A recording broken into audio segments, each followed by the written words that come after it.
The moment you wake up, before you remember your name, before the day rushes in with its demands, there is a peculiar instant when everything feels slightly strange.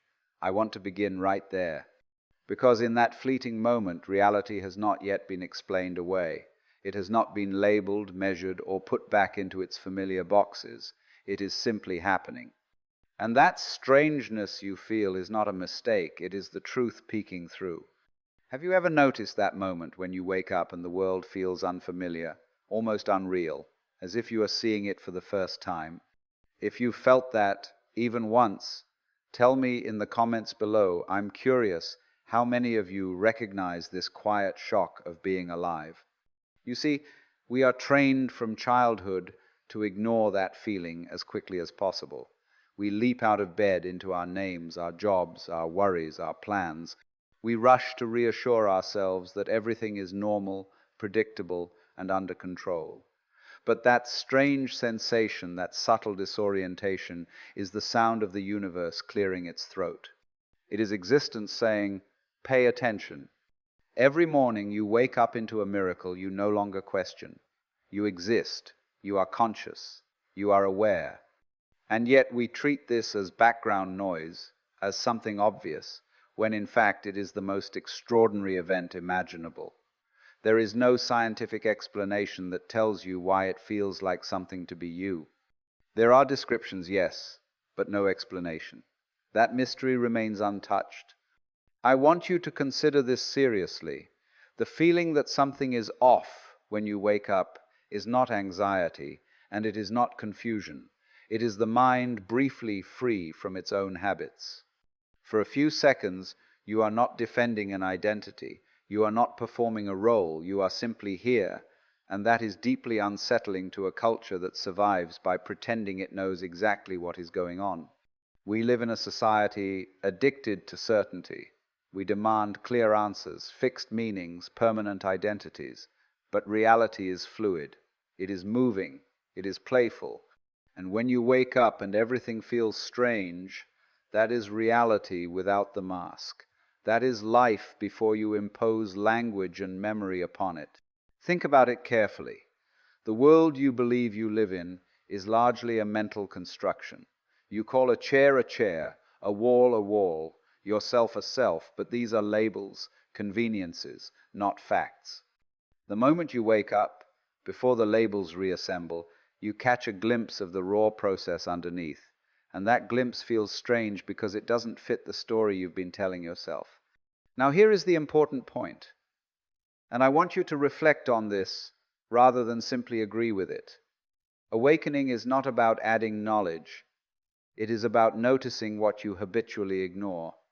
Most people imagine awakening as some dramatic event, some explosion of light or eternal peace. But in reality, it often begins as discomfort, as oddness, as the sense that the floor you're standing on isn't quite as solid as you thought. The mind panics at this. It says something is wrong, I must regain control. And so you check your phone, replay yesterday, plan tomorrow, remind yourself who you are supposed to be. This is not because you are weak. It is because the ego, the image you have of yourself, cannot survive uncertainty. It needs definitions the way a flame needs oxygen. But I invite you to try something radical. The next time you wake up and everything feels strange, do not rush to escape it. Stay there for a moment. Feel the unfamiliarity. Notice how the room looks slightly unreal, how your body feels more like a sensation than an object. Ask yourself very gently, who is aware of this? This is not a trick question. It is not meant to produce an answer in words. It is meant to interrupt the automatic process by which you turn living experience into a problem to be solved. Because life is not a problem, it is an event, and you are not separate from it. You are something it is doing. In the same way a wave is something feels strange is because you are accustomed to standing outside of life and commenting on it. But in that early morning moment, you fall back into it. You remember not intellectually, but viscerally, that you are not an observer of the universe. You are an expression of it. This realization can be frightening if you cling to control. because it means there is no solid ground called me standing apart from what happens. But it can also be liberating beyond measure, because it means you do not have to carry the universe on your shoulders. You are already supported by it. Notice how children experience the world. Everything is strange to them, and therefore everything is fascinating. They don't wake up expecting the day to make sense. They explore it.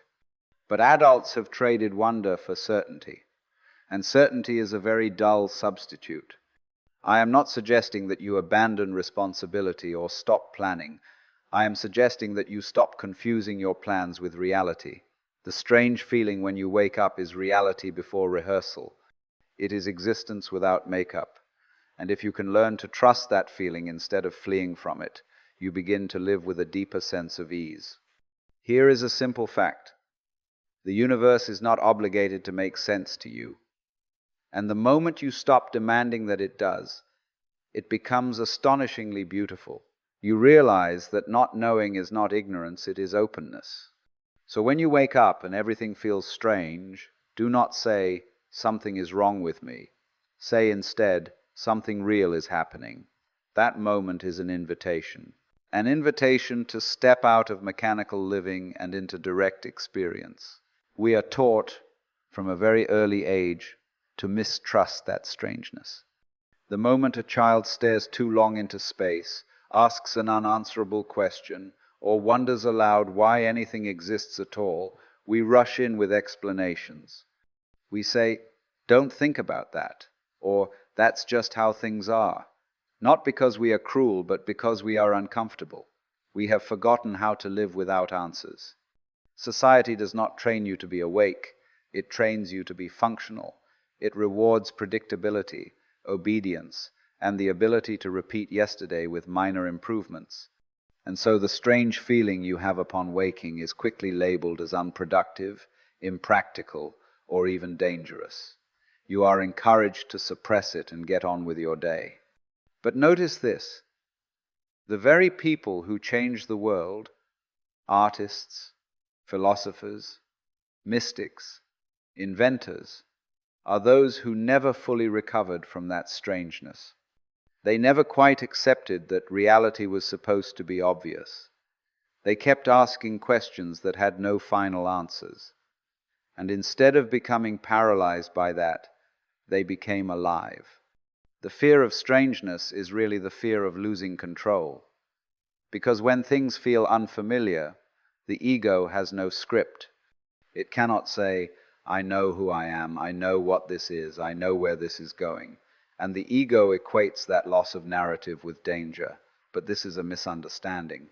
You are not a fragile thing that must be protected from uncertainty.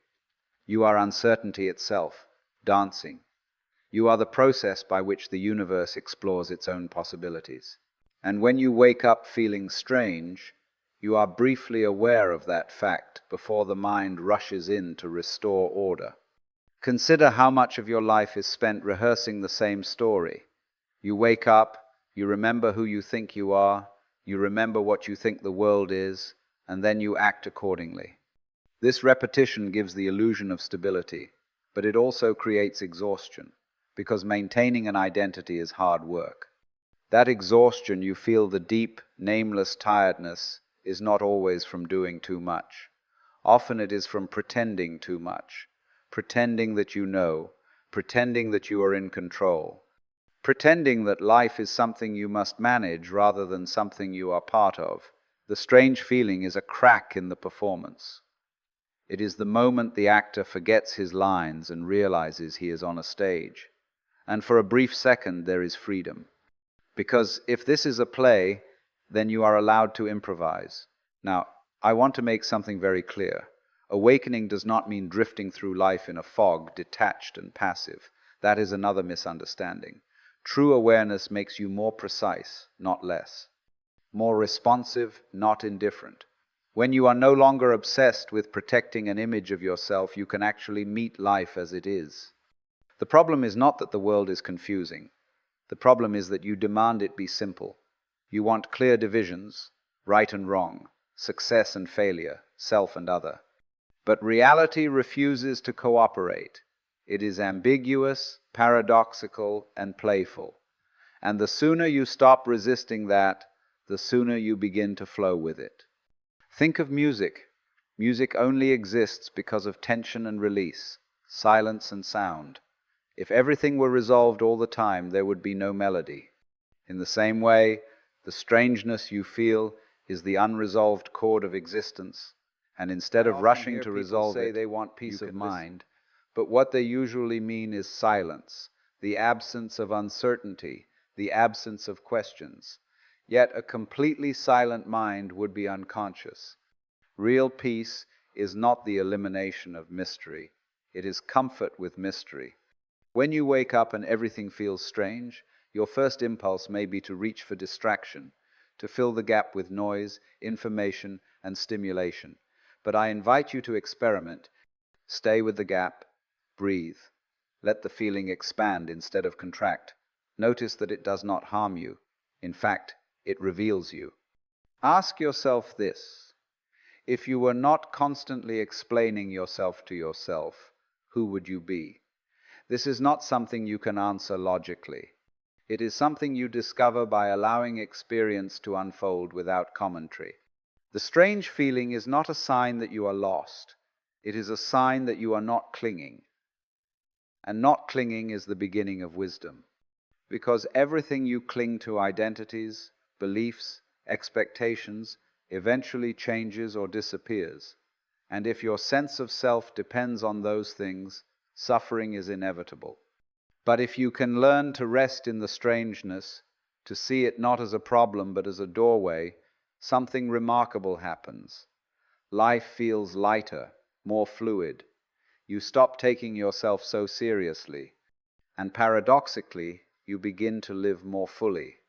If you allow that strange moment in the morning to teach you, rather than frighten you, it begins to change the way you relate to everything else. Fear, for example, loses much of its grip, because fear depends on a fixed future and a fixed self that must be protected.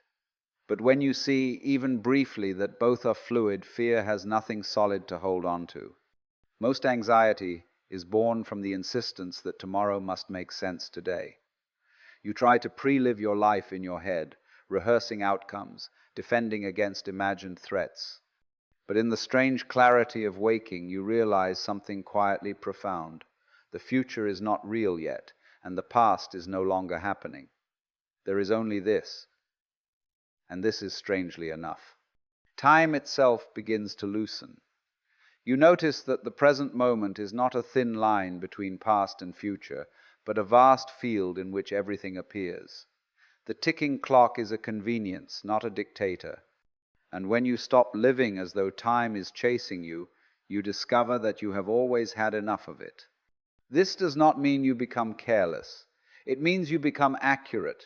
You respond to what is actually happening instead of what you imagine might happen. And this responsiveness is the essence of intelligence. Not rigid planning, but flexible awareness. The strange feeling upon waking is a reminder that you do not wake up into the world wakes up as you. Your eyes open and colors appear. Your ears open and sound happens. But where is the boundary? Where does you end and life begin? When you look closely, you cannot find it. This is why trying to define yourself is so exhausting. You are not a thing. You are an event. You are a happening, like a flame or a whirlpool, and no event can be captured permanently. It can only be experienced. Once you see this, comparison loses its power. You stop measuring your life against someone else's script, because you realize there is no standard version of how this moment is supposed to look. Life is improvisation, not competition. I am not offering you a belief system. I am offering you a way of noticing. Notice how often you tense up trying to be certain. Notice how often you assume that clarity must be forced.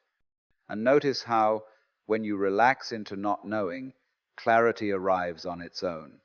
This is the great paradox. The more you try to hold life still, the more it slips away. But when you let it move, you move with it. The strange feeling becomes familiar not because it disappears, but because you stop resisting it. Eventually, you may find that the moment you wake up is no longer something you rush through. It becomes a kind of quiet homecoming, a reminder that before you were a person with a history, you were awareness itself, open and curious. And from that place, everything you do becomes lighter. Work becomes play. Relationships become meetings instead of negotiations. Even difficulty becomes interesting, because it is no longer personal. It is just what is happening now. So I leave you with this simple invitation. Tomorrow morning, when you wake up and everything feels strange, do not reach for explanations. Do not rush to fix it. Let the strangeness be there. Sit with it, feel it, listen to it. Because that moment is not an interruption of your life. It is your life before you tell yourself a story about it. If this resonates with you, stay with that feeling a little longer today. And remember, the mystery is not something to solve, it is something to live.